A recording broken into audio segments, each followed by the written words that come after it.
আপনার ফোনে কিছু পুরনো ফটো সেভ করা ছিল, তো আপনি দেখছেন যে ফোনের স্টোরেজ বেড়ে যাচ্ছে, গুগল ফটোসে তো সিঙ্ক হচ্ছে, আমি ডিলিট করে দিই।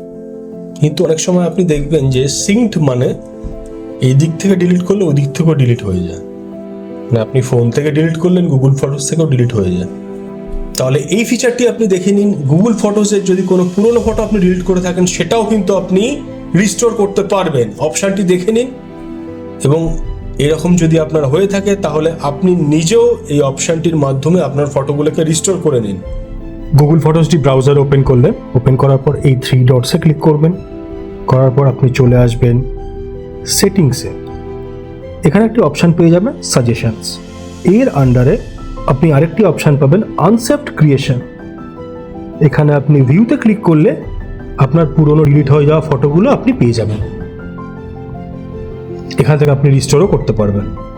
যদি আপনার ভিডিওটি ইউজফুল লেগে থাকে তাহলে কিন্তু আপনি আমাকে ফলো করুন, আমার ভিডিওটি শেয়ার করুন, লাইক করুন এবং আমাকে ইউটিউবে সাবস্ক্রাইব করুন।